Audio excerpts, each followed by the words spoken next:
So far, we had discussed the codes of conduct or ways, channels for moral life and happy life. Another one also we have considered, that is the methods of being successful in career, amassing certain amount of wealth, fame, recognition, appreciation, all these things we have already discussed in different form. Whatever be the form, whatever be the kind of career you take, you can compress them into these two discussions.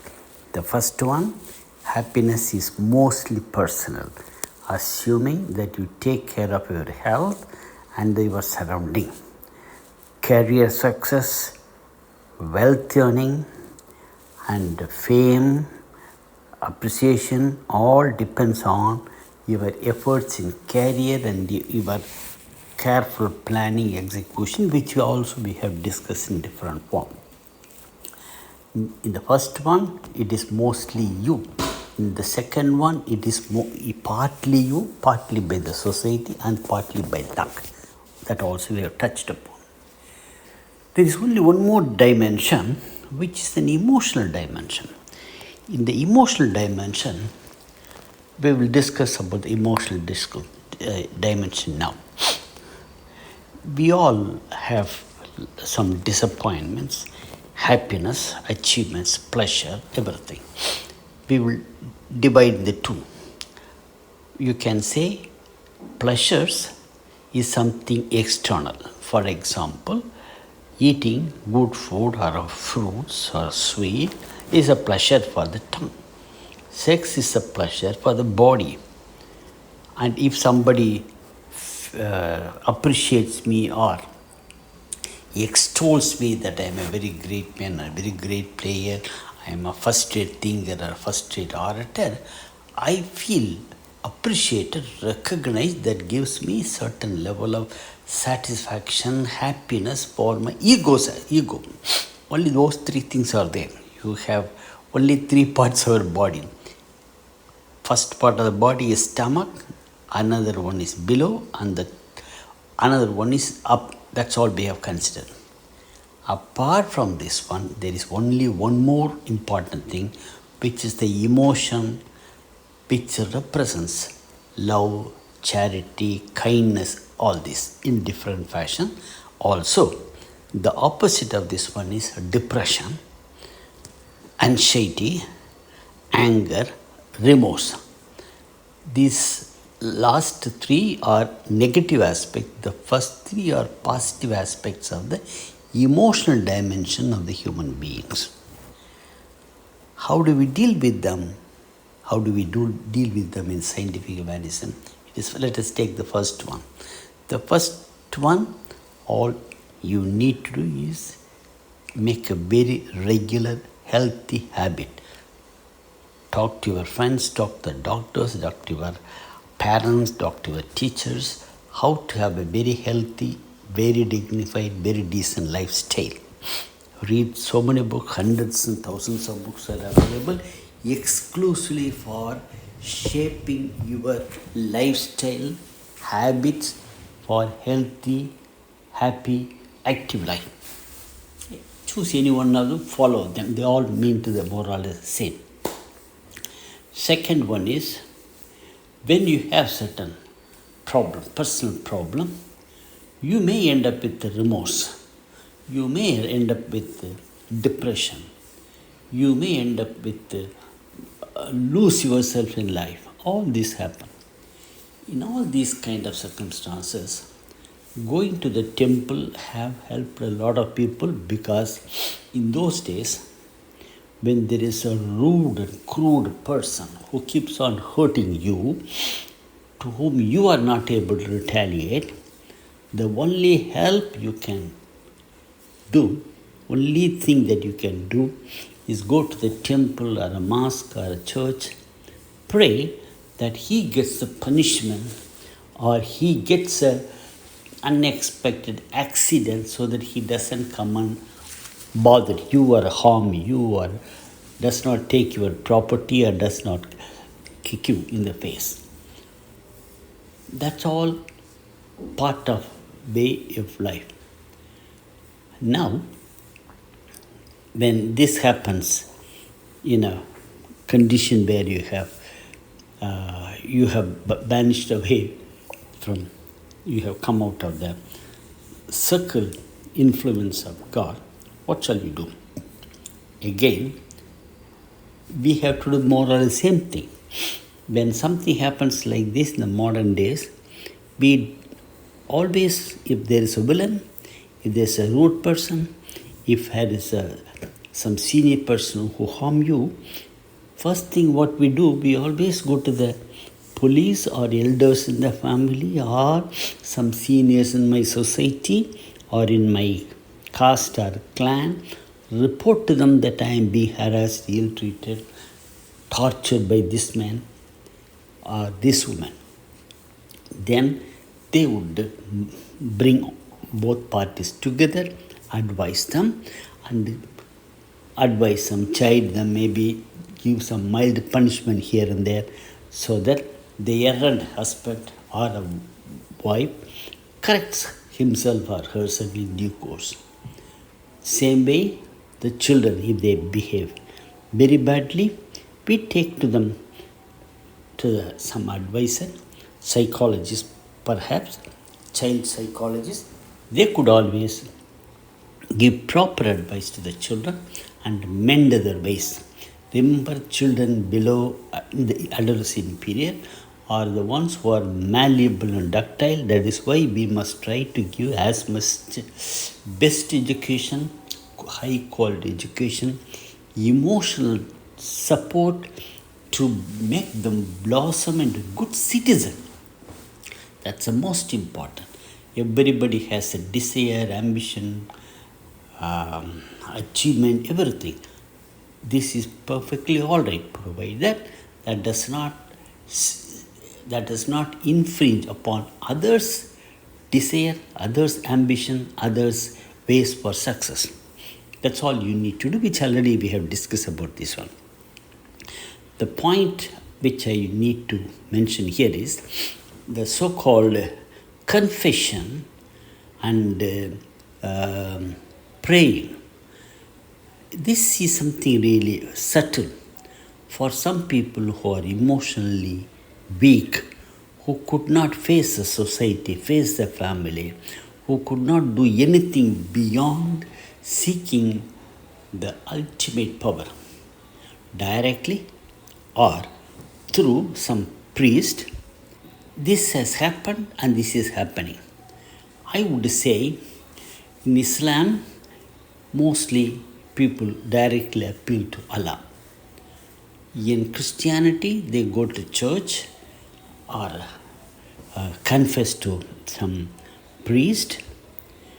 In Hinduism, they go to some guru, take some proper advice, they listen to the advice and preachings. That itself, when they go in a crowd, listen to the lectures by these great men, you will get some kind of emotional support and clearing of the cloud in the mind.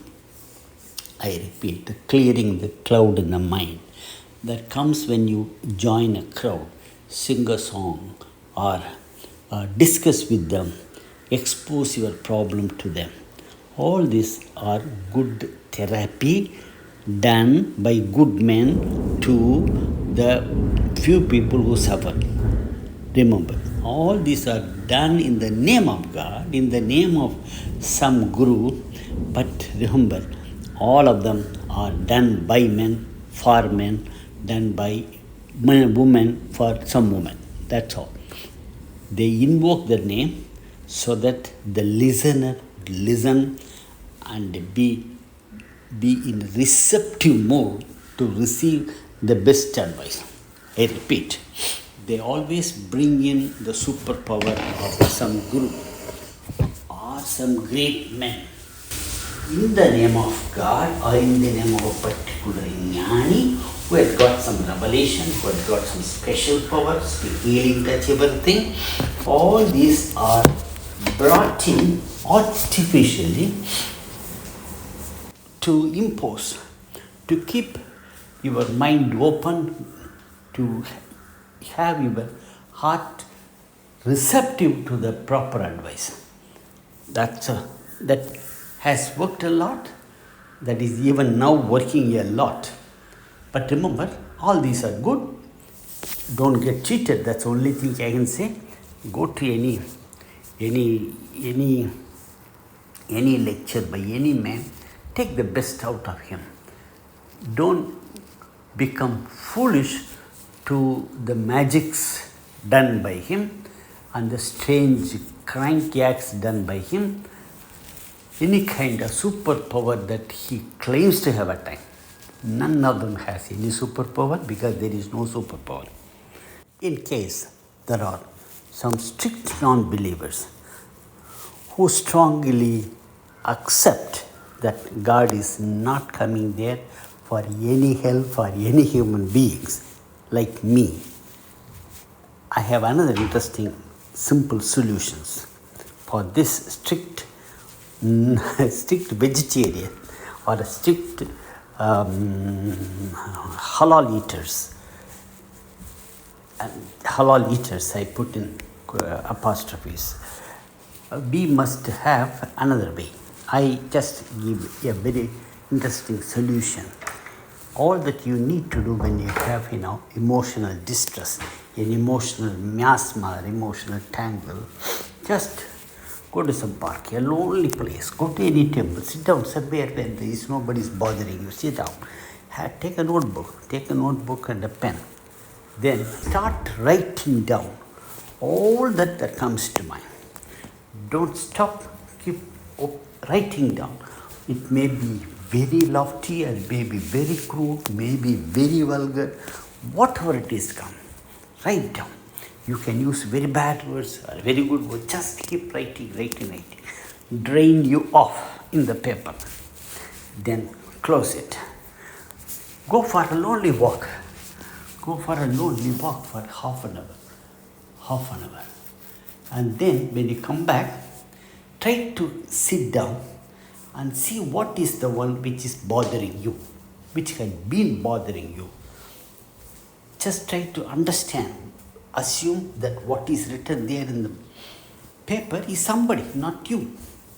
Then you would keep yourself away from your mess. Earlier you were in the mess, now you have come out of the mess. You are an observer, not participant. You are an observer in the mess that has been bothering you. Read it carefully, step by step, then write down the solution. Your mind has been tangled web. It's like a coiled, tangled one which has gone over and over again with some knots here and there. Now all that you have to do is, you have to sit down, untangle it gently one by one, write down what are the steps that you could do to come out of your present situation of emotional or social or career mess up. You will find a way. That's half the problem is solved when you take your heart out and put your mind and take your heart back into your heart. Only thing is, now you are being guided by your rational mind. First thing, you have poured out from your emotional congestion, and now you are trying to find the way out and take back one by one, find a solution. This is a very workable solution. Otherwise, you can tell all this to your friend or somebody who is a little older than you, 5 years older than you, who is a really gentle person. He also will have gone through all these things. Remember, you are not the only sinner. You are not the only criminal in the world. There have been people who have been far, far worse than you, far stupider than you, far crueler than you. So, you are not the first one to make a very bad mistake, very stupid, very vulgar behavior. So, you must go talk to somebody. He will unravel it. He would give you proper advice. Then most of the problem will be solved. You can have a very reasonable, sensible way of life that will lead kindly life. This is what they have said. God, lead me kindly light. I do not want to see the distant future. One step is enough for me. This comes from Bible. I repeat the same thing, same Bible. Only thing is, I repeat again, reiterate, Bible was written by some wise man, not by any God.